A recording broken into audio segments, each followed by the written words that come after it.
स्थापना क्यों हुई थी?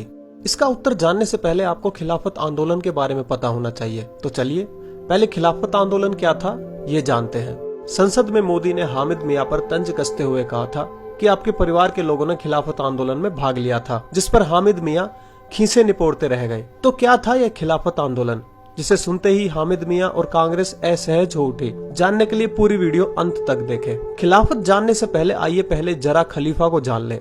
खलीफा एक अरबी शब्द है जिसे अंग्रेजी में खलीफ या अरबी भाषा में खलीफा कहा जाता है। तो कौन होता है खलीफा?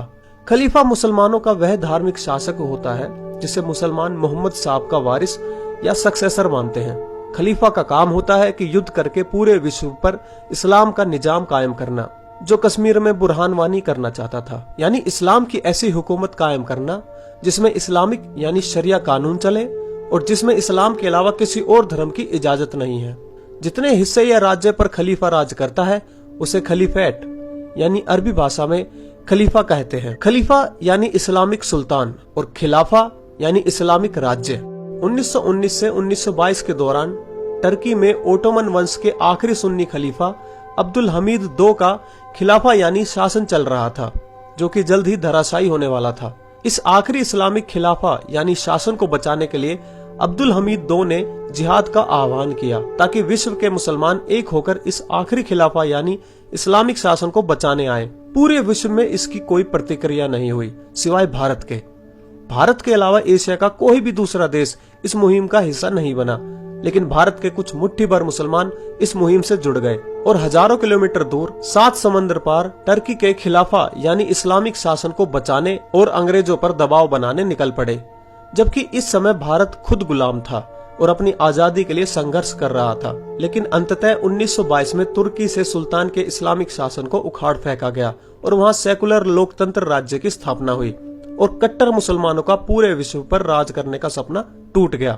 इसी सपने को आगे बढ़ाने के लिए आजकल ISIS यही काम कर रहा है। भारत के चंद मुसलमानों ने अंग्रेजी हुकूमत पर दबाव बनाने के लिए बकायदा एक आंदोलन खड़ा किया, जिसका नाम था खिलाफा आंदोलन यानी खलीफेट मूवमेंट। अब क्योंकि अंग्रेजी में लिखे जाने पर इसका हिंदी उच्चारण खलीफेट हो जाता है, अरबी में खलीफेट को खलीफा लिखते हैं, तो कांग्रेस ने बड़ी चतुराई से इसका नाम खिलाफत आंदोलन रख दिया ताकि देश की जनता को मूर्ख बनाया जा सके और लोगों को लगे कि यह खिलाफत आंदोलन अंग्रेजों के खिलाफ है, जबकि इसका असल मकसद पूर्णतः धार्मिक था।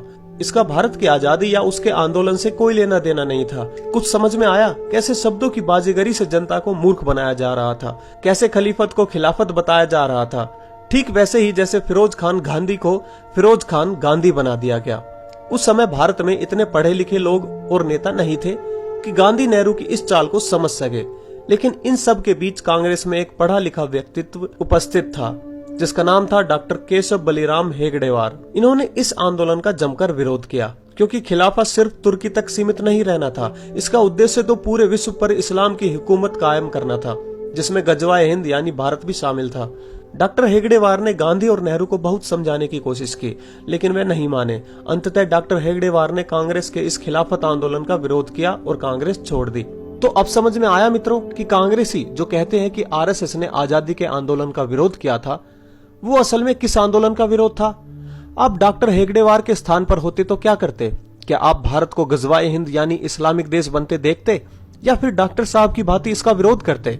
1919 में खिलाफत आंदोलन शुरू हुआ था और 1920 में डॉक्टर हेगड़ेवार ने कांग्रेस छोड़ दी और सभी को इस आंदोलन के बारे में जागरूक किया कि इस आंदोलन का भारत की स्वतंत्रता से कोई लेना देना नहीं है और यह एक इस्लामिक आंदोलन है, जिसका परिणाम यह हुआ कि यह आंदोलन पूरी तरह फ्लॉप हुआ और 1922 में अंतिम इस्लामिक हुकूमत धराशायी हो गई। मुस्लिम नेता इससे बौखला गए और मन ही मन हिंदुओं और संघ को अपना शत्रु मानने लगे। इसका बदला उन्होंने 1922-23 में केरल के मालाबार में हिंदुओं पर हमला करके लिया और असहाय अनभिज्ञ हिंदुओं को बेरहमी से काटा गया।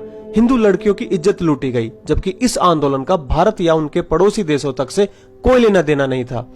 1923 के दंगों में गांधी ने हिंदुओं को ही दोषी ठहराते हुए हिंदुओं को कायर और बुज़दिल कहा था। गांधी ने कहा, हिंदू अपनी कायरता के लिए मुसलमानों को दोषी ठहरा रहे हैं। अगर हिंदू अपने जान माल की सुरक्षा नहीं कर सकता तो इसमें मुसलमानों का क्या दोष? हिंदुओं की औरतों की इज्जत लूटी जाती है तो इसमें हिंदू दोषी हैं। कहाँ थे उनके रिश्तेदार जब उनकी लड़कियों की इज्जत लूटी जा रही थी? कुल मिलाकर गांधी ने सारा दोष दंगा प्रभावित हिंदुओं पर मढ़ दिया और कहा कि उन्हें हिंदू होने पर शर्म आती है। जब हिंदू कायर होगा तो मुसलमान उस पर अत्याचार करेगा ही।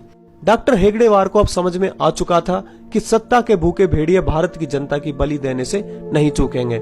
इसलिए उन्होंने हिंदुओं की रक्षा और उनको एकजुट करने के उद्देश्य से तत्काल एक नए संगठन का काम प्रारंभ कर दिया। अंततः 1925 में संघ यानी आरएसएस की स्थापना हुई। आज अगर हम होली और दीपावली मनाते हैं, आज अगर हम हिंदू हैं, तो केवल उसी खिलाफत आंदोलन के विरोध और संघ की स्थापना के कारण, अन्यथा तो जाने कब का गजवाए हिंद बन चुका होता। तो दोस्तों, आपको ये वीडियो कैसी लगी हमें कमेंट करके जरूर बताएं और साथ ही साथ हमारा चैनल भी सब्सक्राइब कर लें, क्योंकि हम ऐसी ही रोचक जानकारियां आपके पास लेकर आते रहेंगे। तब तक के लिए नमस्कार।